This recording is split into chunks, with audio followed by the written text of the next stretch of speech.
So welcome back to drawing graphs. Let's go and work out the gradient of a graph. And what we're going to need is, first of all, we need a data set. So what I've done is I've taken my pet tortoise, I've put it on a racetrack, and I've said go, and I've measured the time.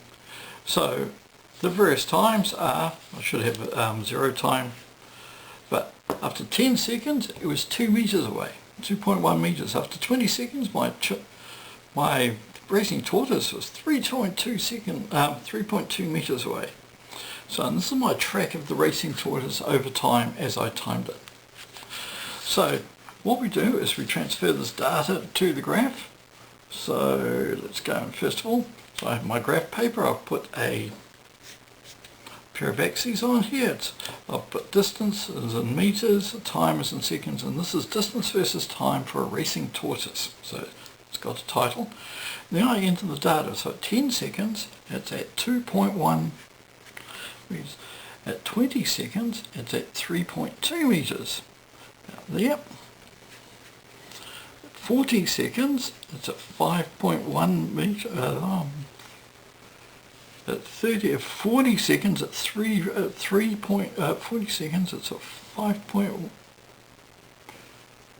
try that again. At 10 seconds, it's at 2.1 meters, there. At 20 seconds, it's at 3.2 meters, about there. 30 seconds, it's at 3.9 meters.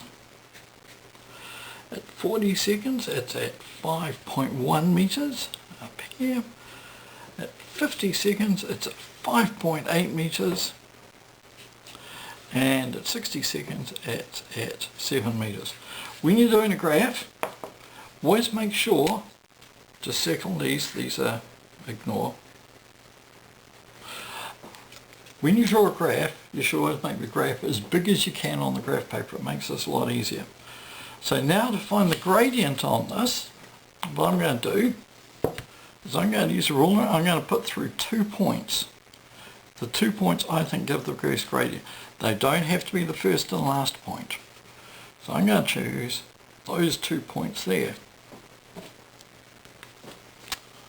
So I'm going to draw a line through here, bump, and that's going to be my gradient.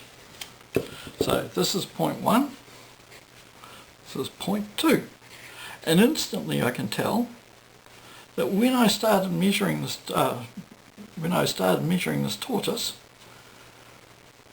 I obviously did not start measuring it at 0 meters. It obviously got a head start before I started while I wasn't looking. Bad tortoise.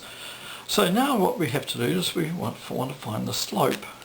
So the slope, because if we have the slope, we can stick it into our equation mx plus c, and that will tell us, describe that line totally. So I need to find m, which we call the gradient.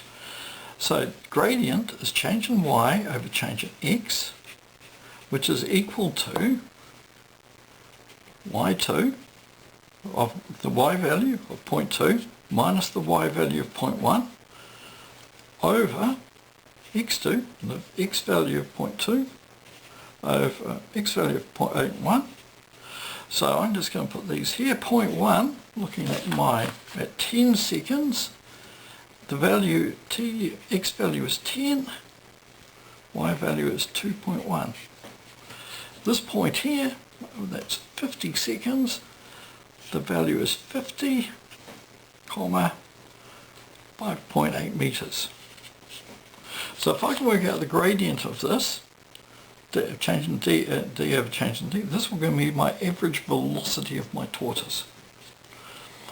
Okay, so y2 is going to be 5.8 minus y1, 2.1, divided by x2, 50, minus 10, which is equal to 3.7 over 40 equals, I must have a calculator somewhere, 3.7 divided by 40 equals 0.0925 meters per second.